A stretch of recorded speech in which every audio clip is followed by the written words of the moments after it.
బలికొన్నాడు ఆయన. ఆ పిల్లల్ని అనవసరంగా ఉసిగొలిపి అంగీలు చింపుకోండి, సైలెన్స్ను కొట్టుకోండి, రెచ్చిపోండి అనే విధంగా అనిందానికే ఈరోజు వాళ్ళు ఆ రోజు ఇద్దరు పిల్లలు బలి అయిపోయినారు. ఎవరన్నా రాజకీయంలోనూ డిప్యూటీ సీఎం గారు అత్యంత విలువైన నాయకుడు ఇప్పుడు రాష్ట్రానికి, అలాంటి వాళ్ళు అలాంటి మాటలు మాట్లాడతారా? అలాంటి వ్యక్తి పరిపాలన చేస్తున్న దానికే ఈరోజు మనకి ఇంత మన రాష్ట్రం ఇంత దుస్థితి చెందుతుంది. ఒకరిలో ఐక్యత లేదు. ఈ ఐక్యత లేకనే ఈరోజు తిరుపతిలో ఇంత అన్యాయంగా ప్రజల ప్రాణాలు బలికొన్నారు ఈ కూటమి ప్రభుత్వం. అది సాక్షాత్తు ప్రధానమంత్రి వచ్చిన రోజునే ఈరోజు ఇంత దుర్ఘటన జరిగిందంటే మళ్ళీ ఆయన ప్రధానమంత్రి గారు మళ్ళీ ఎవరి మీద చర్య తీసుకుంటారో చూడాలి ఆయన. కానీ మేము ఒకటే చెప్తున్నాము, ప్రజలకి సమాధానం చెప్పాలా, ప్రజలను రక్షించుకోవాలి. కానీ మీరు వచ్చిన రోజు నుంచి మనసులు ప్రాణాలంటే లెక్కలేదు, ఆడపిల్లలు మానాలంటే లెక్కలేదు మీకు. మీరు ఈ దుర్మార్గమైన పాలన చేస్తున్నారు. ఈ పాలనకి స్వస్తి పలికి పరిపాలన మంచి పరిపాలన చేసే విధంగా, ఎందుకంటే ఆయన 40 ఏళ్ళు ఇండస్ట్రీ అంటాడు, 14 ఏళ్ళు ముఖ్యమంత్రిగా చేసిన అంటాడు. అలాంటి వ్యక్తి ఈరోజు మనకి తిరుపతి దేవస్థానంలో ఇంత అన్యాయంగా 7 మంది చనిపోయినారు.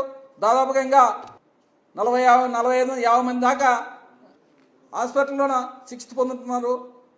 దీనికి బాధ్యత వహిస్తూ మీరు దీనికి ఎవరు బాధ్యత వహిస్తారో, ఎవరు రాజీనామా చేస్తారో మీరు ఖచ్చితంగా దీనికి బాధ్యత వహించి చాలా ఆశామాషమైన విషయం కాదు ఇది.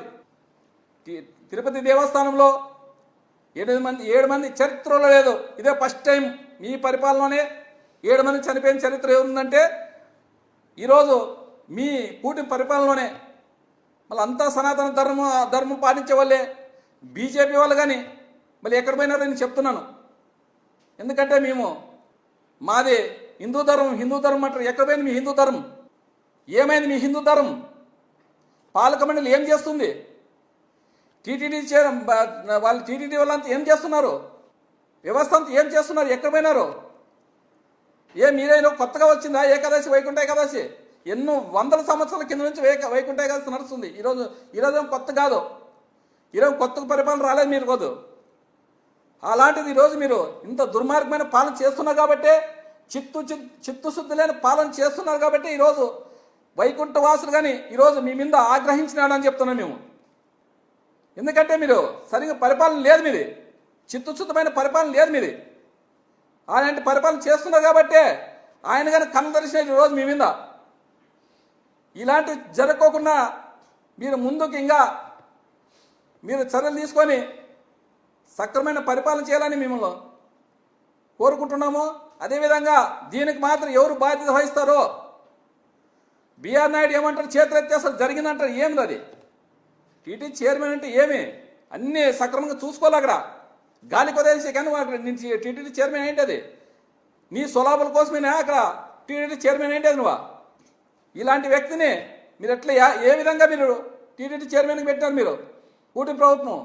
ఎందుకంటే మీది ఎప్పుడంటే పదే మీవన్నీ వార్తలు ఛానల్లో రాస్తున్న దానికి చేస్తున్న దానికి ఈరోజు ఛానల్ చూపిస్తున్నానికి ఈరోజు మీరు ఆయనకి టీటీడీ చైర్మన్ ఇచ్చినారు.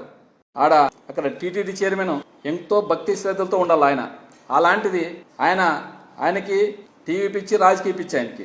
అలాంటి వానికి ఇచ్చిన దానికి ఈరోజు ఈ ఘటన జరిగిందని చెప్తున్నాం. ఎందుకంటే ఆయన సఖ్యత లేదానికి.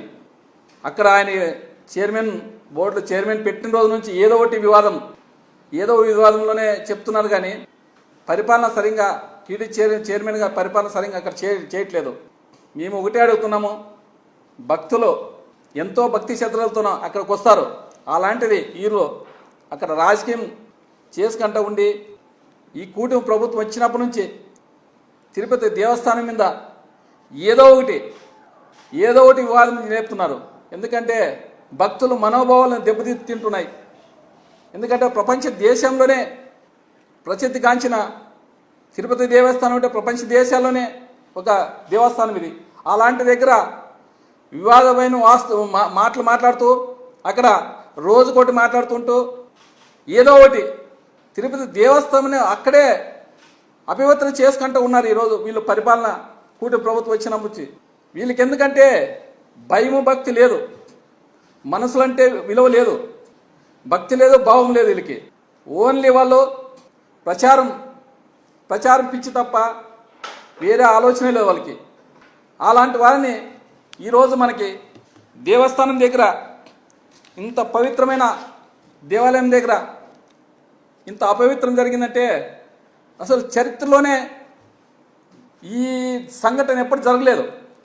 వీళ్ళు పరిపాలన వచ్చినప్పటి నుంచే అన్నీ ఇక్కడ ఏదో ఒకటి చేస్తున్నారు. కాబట్టి గత ప్రభుత్వం 5 సంవత్సరాలునే ఏ ఘటన జరగలేదు. ఏదైనా చిన్న చిన్న ఘటనలు జరిగితే దాన్ని పెద్ద భూతద్దంలో చూపించేవాళ్ళు. ఈరోజు ఇంత దుర్ఘటన జరిగితే దీనికి మేము ఒకటే చెప్తున్నాం, దీనికి ఎవరు బాధ్యత వహిస్తారని చెప్తున్నాం. మీకు చిత్తశుద్ధి ఉంటే చైర్మన్ గారు బాధ్యత వహిస్తారా? అదేవిధంగా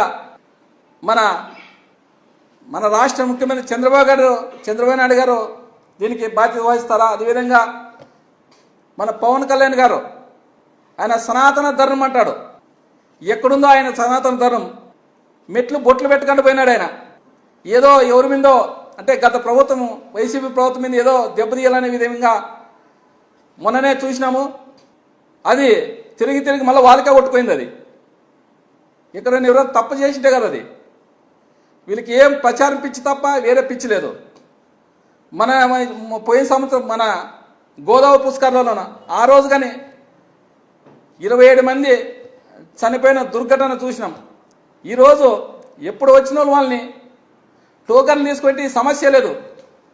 వాళ్ళకి టైం టేబుల్ పెట్టి మొత్తం క్యూలో నిలబెట్టి ఒకేసారి వదిలితే జనాలు అంత కింద మీద పడి ఈరోజు ఇంత దుర్ఘటన అంటే అసలు ప్రపంచ దేశాలే తల వంచుకునేటట్లయింది. ఎందుకంటే సాక్షాత్ శ్రీ వైకుంఠ వాసుడు అక్కడ ఉన్నాడని అందరూ ప్రజలు నమ్ముతారు. అలాంటి దగ్గర ఇట్లా జరిగితే మన రాష్ట్రానికే చెడ్డ పేరు ఇచ్చే విధంగా వీళ్ళు పరిపాలన చేస్తున్నారు.